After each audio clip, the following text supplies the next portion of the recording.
Hello everyone. Welcome to my YouTube channel, The Movie Canon. I am Giovanni, and this is kind of like a last minute stream that I decided to do. This was not planned at all. I'm doing this alone today, so there will be no Matthew today. But I am going to do a new episode of the Met Report, movies, entertainment, and television news. And thank you guys for watching if you're watching live right now.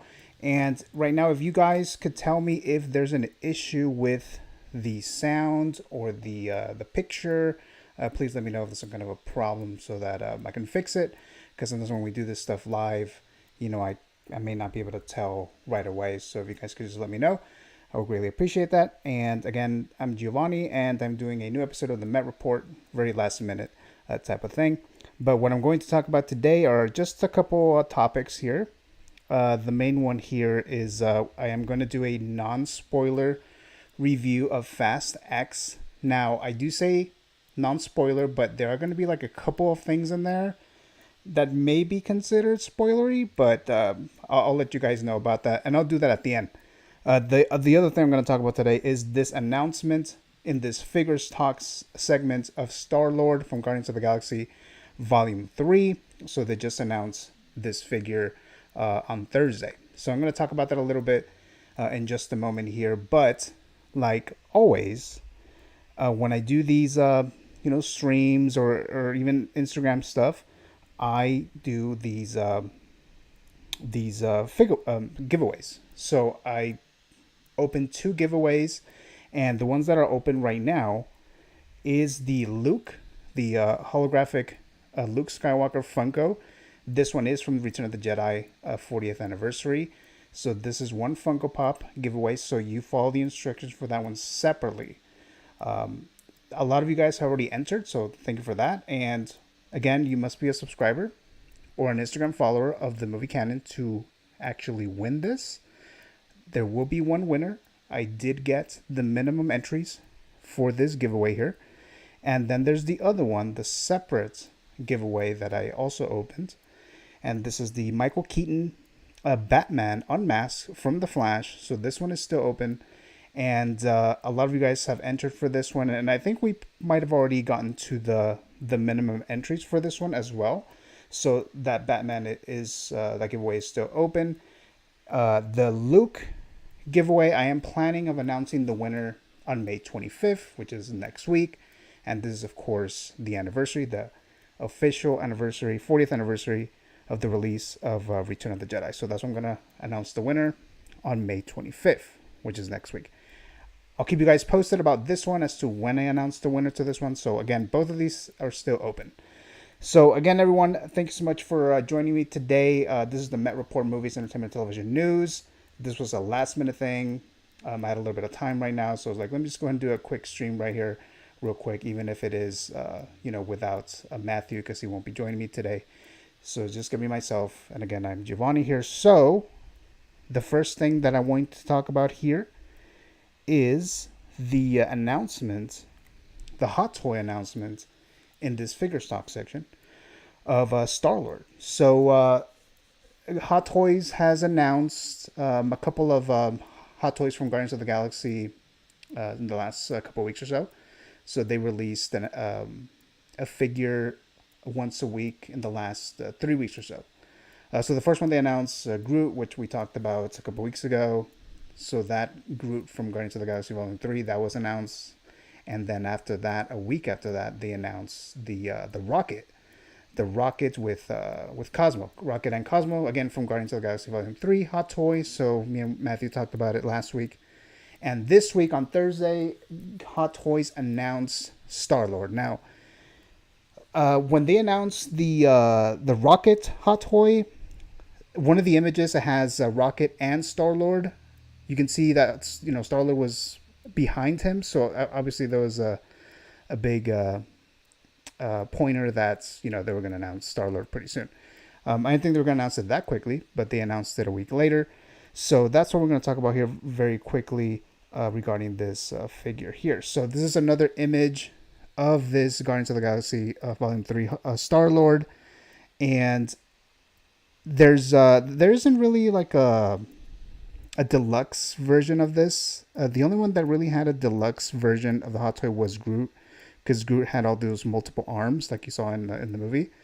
Rocket didn't have a deluxe version of it, and this one doesn't seem to have one either. So this Star Lord comes with the following. So I'm just going to mention a couple things here. So we have authentic and detailed likeness of Chris Pratt, which right here he actually does look pretty lifelike. He does look pretty good here. So I definitely agree with that. It says one newly developed head sculpt with separate rolling eyeball system, movie accurate facial expressions with detailed wrinkles, skin texture, and beard, as you see here.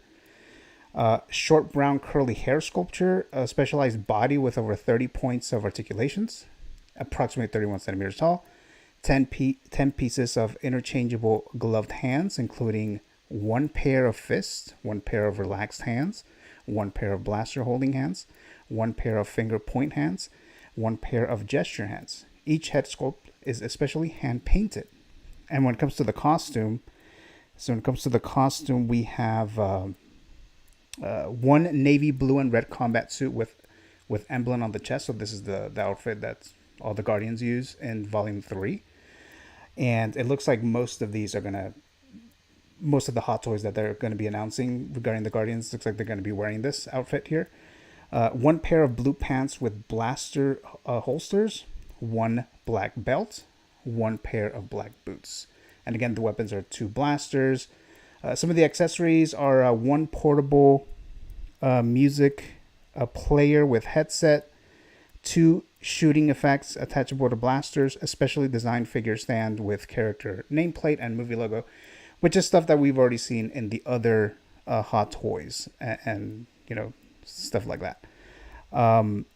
So let's go back to this one. Okay, so this one is the one that shows a little bit more details as to what's going to be part of this Star-Lord Hot Toy. And I'm not planning on picking this one up. I'm not planning on getting this. But I know throughout the Hot Toy community or figures community, a lot of people are excited about this. This is not just the only Star-Lord that they've announced. Obviously, they've announced some other ones, like the one from, I think it was Infinity War, and I believe maybe one of the other Guardians movies where a Hot Toy of Star-Lord was announced. Now, when it comes to this particular Hot Toy and the fact that it doesn't come with a helmet like the other ones, I believe the other ones did have a helmet, that's kind of related to the movies. So again, I don't know if you want to consider that a spoiler or not, but I don't recall ever seeing Star-Lord wearing a helmet in the entire movie, and I think it might have been destroyed, I guess, in Volume 2. I don't remember vividly if that's what happened. Maybe that's the explanation as to why he doesn't have the Star-Lord, but I know some people were not pleased that Star-Lord's helmet is not included in this. But again, I don't remember seeing him at all or seeing the helmet in the movies, so that might be the reason there. Going back to this image here, so you see Nebula next to Star-Lord. Nebula for Guardians of the Galaxy Volume 3 excuse me, has not been announced yet. So they haven't announced Nebula, and obviously they have her. It's right there, just like last time they showed Rocket and Star-Lord was right behind them. So I think they're going to do the same tactic here. So they're doing a little tease. Here's Nebula Volume 3. She's coming. I'm basically going on basing this on the history, the pattern that I've seen in the last few weeks or so. I'm assuming Nebula will be announced next week. And again, I don't know if Nebula is going to have an image like this standing next to another Guardians. Maybe the next one that they're going to announce, Drax or Mantis, I don't know. So that's kind of the pattern that they're going with here. And like I said, I'm not planning on getting this, but I know a lot of people are excited about this particular Star-Lord Hot Toy, even though it doesn't have the helmet. Going back here to the character. So the price for this Star-Lord Hot Toy Volume 3 is $265. Expected to ship between July and December of 2024. So again, there's no deluxe version of this. This is the only version that they've announced. So that's the Star Lord from Guardians of the Galaxy Volume 3. So that's it for the announcements today, or the figures segment, I should say, for this new segment of the Met Report. So I'm doing a lot of like Hot Toys segments during the Met Report episodes, and then I cut them out and then post them on YouTube separately. And sometimes they're doing pretty well, and sometimes they're okay. So that will be still doing this as long as they keep announcing things. A lot of these are related to movies. You know, obviously Guardians of the Galaxy Volume 3 is a big movie that just came out a couple weeks ago, and they just announced this particular hot toy. So I'll be continuing to do that. All right, so let's begin now, or move on to the next topic here. And there's only two topics that I had here for today. So as I mentioned earlier, I am doing a Fast X or Fast 10 non-spoiler review. Now, there's going to be parts of it, like I said, that will be spoilery. But I'll let you guys know when I get into that. I don't think it's really like a big thing, but some people might find it to be kind of spoilery. So I'll let you guys know. So let's begin by doing this. So this image right here is from the first Fast and the Furious movie that came out back in 2001. So that's over 20 years ago. So there's a bit of a complicated relationship I have with this franchise, I guess, if you want to say. When they first announced this movie, or when I first saw a trailer, I should say, when they first saw the first trailer of this Fast and the Furious movie, before it was released, I thought that this movie looked like nothing really stood out to me. Nothing really grabbed me. It just looks like a typical little action movie, with Paul Walker and Vin Diesel. Vin Diesel has been in other movies at that point. He had done Pitch Black. So I don't think he was really that much of a big name. Paul Walker had been in some other movies that I think is a little bit more recognizable. So I saw the trailer. Nothing stood out to me. I wasn't even sure if I was even going to watch it or not. So much when it actually did come out in the summer of 2001, I didn't rush to watch it opening weekend. I then later saw that the box office was pretty big for this kind of movie, especially it's an original, quote unquote original movie, even though technically it's basically a ripoff of Point Break. Point Break. Even though if you guys ever seen that movie Point Break from the 90s, if you watch that movie and then you've seen this movie, Point Break, or actually I should say Fast and the Furious, is using the same exact storylines as Point Break. Now, Point Break came out like 10, 12 years before Fast and the Furious. So Point Break is, again, it's Keanu Reeves, so that's basically Paul Walker. And Keanu Reeves is an undercover cop. And then we have this this like criminal that they're trying to catch. In that case, it's Patrick Swayze. And Fast and the Furious is Vin Diesel.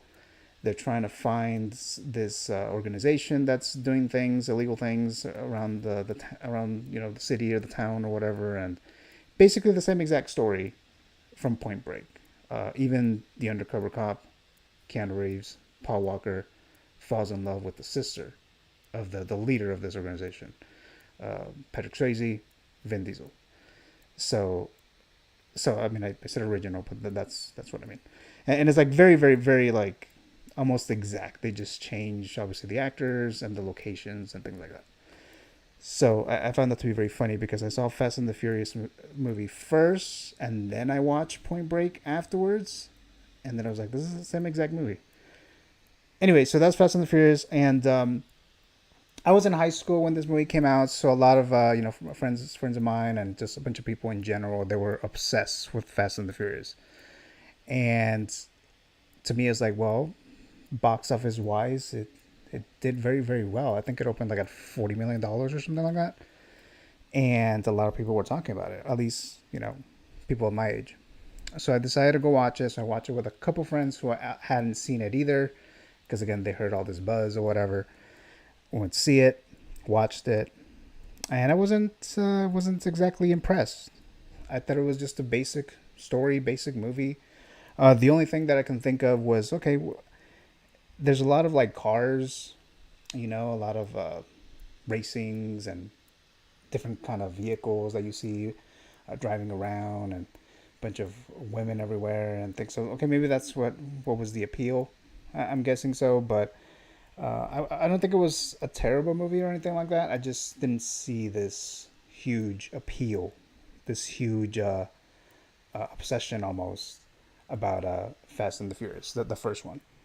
So that's what I mean. I have this like complicated relationship with it because it's kind of like, I mean, I don't hate the movie. I don't think it was absolutely terrible, but I think it was definitely overhyped, at least for me. And now there's multiple Fast and the Furious movies. Now this is the 10th one, and if you compare it to this one, the first Fast and the Furious to Fast 10, you can see the huge difference there. Just like you wouldn't even think of, like, if you were to watch, you've never seen a single Fast and the Furious movie ever, and you saw the first one, and then you just jump to the Fast 10, and you're like, what the hell's going on? What the hell happened here? So it's kind of funny how it did that.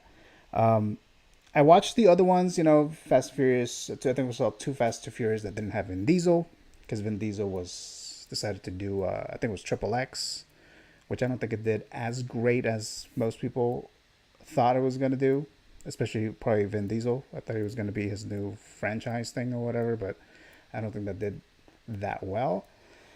And so they did Too Fast and the Furious with Paul Walker as the main lead. And I watched that one. I did see that one. Like, again, it wasn't terrible. It wasn't bad. It was okay. It was a fun movie, popcorn flick or whatever. It's fine. It came out during the summer, and it was perfectly fine. Fast and the Furious 3, the Tokyo Drift. I didn't watch that in theaters. I skipped that one. I watched it later, and I thought it was okay. Wasn't really that good. I didn't really like it that much. And then that's when they had Vin Diesel come back in a cameo, and I was like, okay, so I guess they're gonna try to bring back Vin Diesel. Or at least Vin Diesel's trying to come back, because I know he was working on those Riddick movies as well. So we got Riddick and then Triple X, and those movies weren't doing as well either. Again, he was trying to start this huge new franchise, and I don't think it really did that well. I watched that Riddick movie that came out, The Chronicles of Riddick. I think it came out like in 2003 or 2004. I think 2004. And that movie wasn't really that good. So maybe that was a failure on that part for Vin Diesel, and said, let me just go back to Fast and the Furious because it looks like it's more promising. And we're at the 10th one, so I guess he would have been right about that. Fast and the Furious 4 had the return of Vin Diesel. This is actually Fast 5. This is the image of Fast 5. But Fast and the Furious 4 came out. Vin Diesel returns. And it does well. It does very, very well. Tokyo Drift did not do well at all, financially and critically. So Fast and the Furious with Vin Diesel looks like, I think the critics also liked it pretty. They also liked it pretty good as well. So that was a reboot of Fast and the Furious with Vin Diesel, and then Paul Walker. Paul Walker's back in that one too. So we got that. And then Fast 5, that's the image that you see here. Now, Fast 5, I would say, is the best Fast and the Furious movies, especially, or I should say, including Fast X that I just watched yesterday. So Fast 5 is the one that's in Rio de Janeiro, and this one is the one that is highly connected to Fast X, or Fast 10. So this one was the one with The Rock, the introduction of The Rock, and that movie was, even though there's a lot of craziness, a lot of action sequences that are insane, but it's definitely a lot more grounded, especially when it comes to like Fast 9 and things like that. But so this one would be the best one. Fast and the Furious 6, Fast and the Furious 7, Fast and the Furious 8, they were just okay movies to me. I never thought they were great films, and never got to the levels of Fast 5.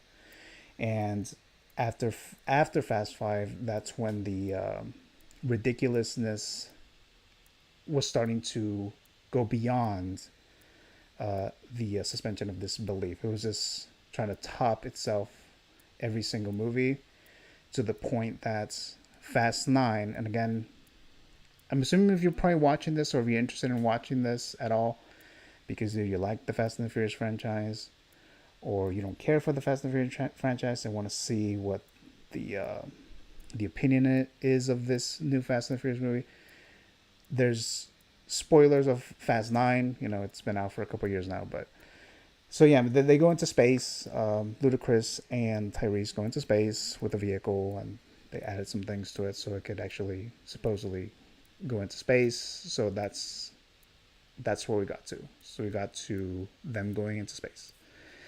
So a lot of critics did not like this. I didn't like this. I didn't watch it in theaters. I watched it maybe like a year after in a plane. So I could see why people didn't like Fast 9, and it did go beyond the craziness, the ridiculousness. So that's Fast 9, and now we have, Fast 10. So Fast 10 just came out yesterday, and this finale of the Fast and the Furious, and I'm gonna say quote unquote finale of the Fast and the Furious franchise, it's a two-parter. Fast 10 is supposed to be part 1, the one that just came out yesterday, and then part 2. And I don't know if they're still gonna call it Fast 11 or they're gonna call it Fast 10 part 2, but it was always supposed to be a two-parter. And the way this movie ends, you can totally tell that it's definitely not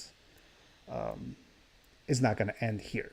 So without getting into spoilers or things like that, but so that was the plan. That was the original plan for Fast 10 two-parter. And recently, I think it was last week, somebody asked Vin Diesel something about the franchise or whatever, and he made like a little tease, or I don't know if he was just joking, but he said something about, oh, the studio looks like they want another. The studio wants another movie, so like a trilogy finale instead of a two-parter. We want a trilogy of Fast and Furious finale. So we have Fast 10, 11, and 12. I'm guessing. So I don't think this is actually official, but that may happen. It looks like they may actually go with that. But that's kind of where we're at here. So I'm going to go ahead and start with the positives of Fast 10. And I'm just going to tell you right now, like I usually do, there's not a lot of good positives. There's not a lot of good pros. So, but this is the first one that I'm going to say here. And hold on a sec while I find this. Okay, so you see... Jason Momoa, so we have Jason Momoa as the villain here. He plays a character named Dante, and his motivation, makes sense. It's connected to Fast 5, so that's a box check that, kind of makes sense. Vin Diesel and some other of the Dominic Toretto crew ended up sabotaging the whole organization that his father, Dante's father, was doing in Rio de Janeiro in Brazil, and ultimately he was killed. And so now he's after them. So that's Dante, the son, played by Jason Momoa. So he was. I'll say it's a positive. Is the pro? He was the most entertaining aspect, I would say, as far as any one particular character, including Dominic Toretto. He was definitely the most entertaining. I did think he was a little over the top sometimes because he was kind of playing this character like... I know some people describe that as kind of like Joker-ish, like the Joker. And yeah, I can kind of see that. I can also see a bit of, Jesse Eisenberg, Lex Luthor from Superman. Not exactly like that, but just kind of like odd, kind of like off-putting character. So I kind of combined those, like Joker-ish, and then that Lex Luthor portrayed by Jesse Eisenberg in Batman vs. Superman. That's kind of how I see him, or that's kind of how I can describe him in this particular case. So every time he's in this movie, it is entertaining. He's always saying some weird-ass shit, and he definitely is a threat, to the crew. And like I said, the motivations are good. He's entertaining. So yeah, I'll say this is definitely a positive for this movie, without a doubt there.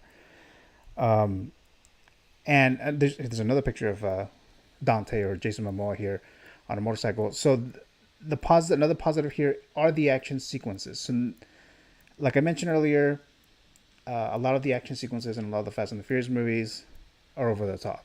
They just go beyond what we can really believe, even in a movie. There was just a lot of chaos and craziness that you really have to ignore a lot of things. And there's definitely a lot of this in this movie. There's definitely a lot of sequences like that. There were a lot, though, that were actually pretty good, that they were entertaining and so forth. So the action sequences were good. I think when it comes to people who really liked the other Fast and the Furious movies, if there wasn't a single Fast and the Furious movie that you did not like, then you're gonna love this one. It's not much different. It is a little bit more grounded than Fast 9, so in that sense, it's a positive. So the action sequences, I'll still say it's a positive, even though there are some crazy and ridiculous things that are just like, how the hell did that even happen? Like, really, how did that even happen? Even in a Fast and the Furious movie, in a Hollywood movie, that you just really have to be able to suspend disbelief many, many, many, many times. So that's positive here. Okay, so I don't think I have any other positive elements, any other positive pros here. So we're gonna get into the negatives now. So some of the main negatives here is the dialogue. So the dialogue in this movie is pretty horrible. It's pretty bad.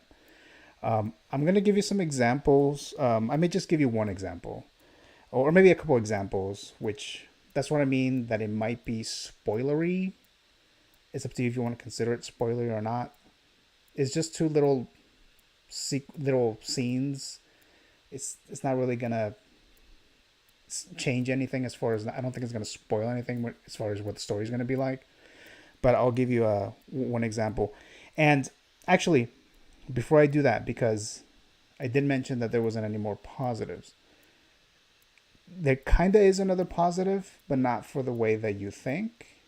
There's a positive, there's a pro, because this movie is actually, like, I was laughing a lot in this movie. I went with a group of people here, and a lot of us were laughing a lot in this movie, and it wasn't supposed to be funny, though. A lot of the dialogue was hilarious, not intended to be funny, and that's why I'm saying it's a positive, but really it's a negative. And this is the negative, the dialogue. Giving you an example here. So this one, I think this is the one that I probably laughed at the most. And you may not, I'm not trying to make you laugh here. I'm just explaining to you why it was just kind of hilarious. So there's a part, and again, you may consider this a spoiler or not. I don't think it is, but I'm just letting you know right now. There's a part where Dominic Toretto is in his house, the LA house, with his wife at that point, Letty, played by Michelle Rodriguez. So Vin Diesel, Dominic Toretto, he's looking out the window of their bedroom. So they're upstairs. And then you see him, he's standing there. There's a shot. He's standing there looking outside, looking out the window in thought. And then you hear someone say, "What are you looking at?" And that's Letty. That's Michelle Rodriguez. "What are you looking at?" And then he turns around and he's like, "You." And I started laughing because it's like, no, you were not looking at her. You were looking at something. You were outside staring at something. So I thought I just started laughing at that because that makes no fucking sense. So I don't know if you're trying to make like a romantic, cute moment or something, the filmmakers, but I thought that shit was hilarious. So that was one of them. And then there's another part where I'm not going to give you the context of this. I'll just give you the line. And I believe it was portrayed or delivered by Michelle Rodriguez. And she said something like, game recognizes game, or game knows game, or some shit like that. It was fucking stupid. And I started laughing with that. There's just lot of stuff going on, a lot of dialogue that is just so cringeworthy, I guess you can say, and it was unintendedly funny. So that's why I'm kind of like saying that this franchise is kind of a complicated situation because I find it funny even though it's not supposed to, but I was entertained. Kind of like how sometimes I like to watch Batman and Robin because it's funny because Arnold Schwarzenegger as Mr. Freeze making all his puns and some of the stupid lines George Clooney says, or Uma Thurman as Poison Ivy, some of the stupid lines she says, or just in general, a lot of stupid shit going on in that movie. And I like watching it because it's entertaining, it's funny, it's stupid. I wouldn't say that this is at the level of those movies or Fast X, but like the movie The Room. Tommy Wiseau, I think the guy's name, Tommy Wiseau. The Room. It's a terrible, horrible movie, but it's hilarious and it's entertaining as hell. That's kind of what we're getting at here with Fast X or Fast 10. So some of the dialogue was pretty bad like that. Um, Let me see. So another negative here is so just like the basic um, story. I mean, the story is very basic. It's just typical Fast and the Furious movie. If you've seen a Fast and the Furious movie, you've basically seen this one. There's nothing original. Um, there's nothing groundbreaking. There's nothing that makes you think. It was just as basic and as unoriginal as it gets, basically. Oh, here's another thing that I found hilarious. Again, I don't consider this spoilery, but just warning you again. There's a scene where Dominic Toretto I believe he's in his garage. He's in his garage, and there's a bunch of photos on the walls. And there's this little, like, little music, like little, like, motivating music, or not say motivating, but it's just supposed to like make you have you feel things, right? You're looking at the past of the franchise, pictures and photos of all these moments of the movies and stuff like that. But the thing is, they're actual photos of scenes of the movie, like scenes that, like, who would have taken that picture? Who would have taken that photo?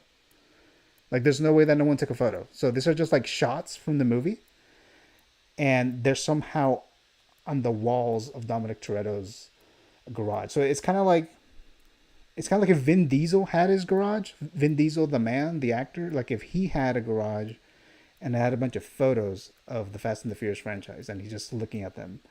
But when they're portraying it, like the character Dominic Toretto is viewing and watching these photos of scenes from the movies in the past, like Too Fast to Furious or the first Fast and the Furious, uh, I started laughing because like, there's no way that anyone took those photos. Who took these photos?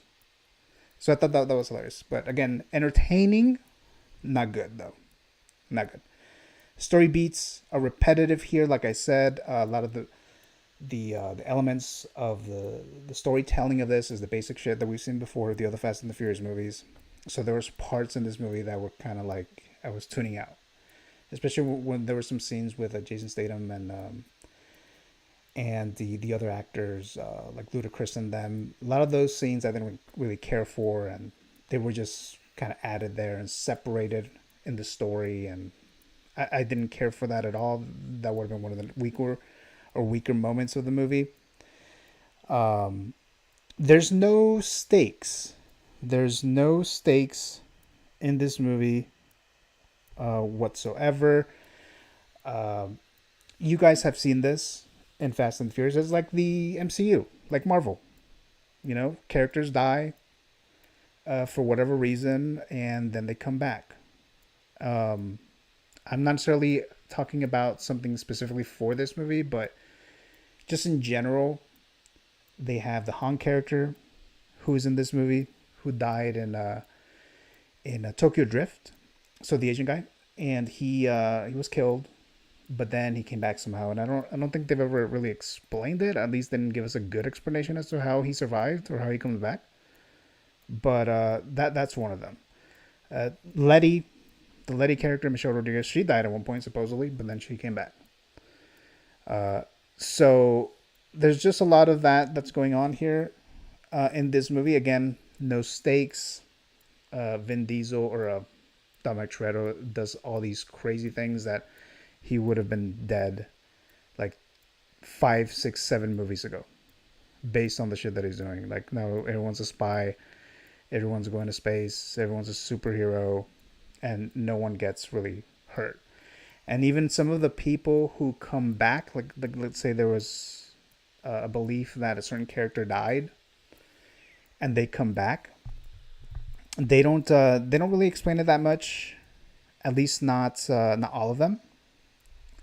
But they don't have. Oh, my camera's already dead now. Okay, good. Um, they don't try to explain, or they don't try to show. They don't try to show like any consequences, or not consequences, any effects of what happened to them. Like if somebody was involved in a car accident and everyone believed that they died, there's no indication that they were involved in any kind of accident of any sort. There's no like everyone's walking perfectly fine, everyone's face is normal, everyone's face is the same, there's no limbs missing or scratches or anything like that. So there's no stakes in Fast and the Furious franchise. So let me go to this. So I'm gonna give you just the overall here of Fast 10 or Fast X. So again, terrible dialogue, weak ass story, things don't make any sense, tropes being repeated and unoriginal, but ultimately it was funny for the wrong reasons. So I can't say I wasn't somewhat entertained in Fast 10 or Fast X, because I was entertained. Not the whole time, but I was actually entertained. I did find it funny for the wrong reasons. So that's why again, I tell you, complicated relationship that I have with the Fast and the Furious franchise, and Fast 10 just continues that pattern with me anyways. So I'll give you guys my grade. I already posted this on social media on Instagram, but it's a grade C minus. I'll say skip it. Okay, I'm saying skip it because I can't officially say you have to go see this movie in the theaters. I can't really, like, I can't push myself to say, and on record say, see it, go see this movie, because it's not good. But like I mentioned earlier, if you like all the other Fast and the Furious movies and you haven't seen this and you're planning on seeing it, most likely you will like this. Most likely you will enjoy yourself. Most likely you won't care about all the issues that this movie has. So I'm going to grade it a C minus. It's a skip it. I can't even say stream it for the same reason, because like I can't even say, oh, I think it's good enough for you to stream this movie, because I don't think it is. Like I said, it's really up to you. It's really how you feel about this. It's like, if you really want to go to a movie knowing this information, that it might be entertaining and funny for the wrong reasons, then yes, I'll say at least to stream it. But I just can't full on and say this is a see it or a stream it. So I'll say this is a skip it, grade C minus. So this is Fast X, Fast 10. So there you go, guys. So those are my thoughts of Fast 10, Fast X. So if you guys watch the movie, let me know what you guys think about all of this information. So everything that I said, all my points and all the issues that I have with the movie, but yet some of the components that were still kind of entertaining and funny. Did you have a similar experience like mine, or you loved the franchise more than I did, or you just hated it completely, even more than what I did? Maybe you would have given it an F. I don't know. So let me know. Put it in the comment section below. And so I think that's it for the non-spoiler review of Fast 10. So again, guys, just so you guys know, so I am still doing the giveaway, right? So we have the Michael Keaton, a Batman who is unmasked from the Flash movie. So that giveaway is still open. So go ahead and enter if you haven't done so already. So there's a lot of entries that I already got here. So it is I think it's already enough to that I can activate it. So usually what I do is I set a minimum number of entries when I open a giveaway. If I get that minimum number of entries, then I'll officially activate it, which means I will give it away to someone, to one subscriber to the YouTube channel or Instagram follower. So I think that's where we're at. So we're definitely at with Luke, the holographic Luke Skywalker from Return of the Jedi 40th Anniversary Funko, and it glows in the dark. So it does glow in the dark, supposedly. So this is this one. I know I got enough entries there. So this one, there will be a winner. I'm announcing the winner to this Luke Skywalker on May 25th. The Michael Keaton one, I haven't announced when I'm gonna actually announce the winner, but I think I do have the minimum entries, so most likely I will officially activate it, and I'll give you guys a date as to when I'm going to announce it. It might be in another stream, or I might just do it on Instagram. But I'll let you guys know. So follow me on Instagram, because I do provide a lot of information, especially when it comes to the giveaways, as far as dates and things like that, or when streams are coming up, or new giveaways, or whatever the case might be. Follow me on Instagram and subscribe to the YouTube channel, because like I said, I do a lot of giveaways. I do a lot of I'm trying to do a lot more content lately in 2023. I've been doing a lot more content, a lot more videos, reviews, a lot of places that I go and visit. I'm recording them and actually posting them in a certain way here. So definitely subscribe to the channel if you want, to see that stuff, or you want to qualify for future giveaways like video games that I'm planning on doing later on this year, and more Funkos, and just in general, just things like that. So that's pretty much it, everyone. So thank you, everyone who watched this particularly live. So if you watch this live, thank you so very much for that. But also thank you if you watch it after the fact. So even if you didn't watch it live, definitely go and watch it. Or in the future, you see some other videos that were once live streams and you just want to see the video itself, you go ahead and still watch that. So this is going to conclude this latest episode of the Met Report, everyone. So thank you again for watching, and I will be seeing you guys next time.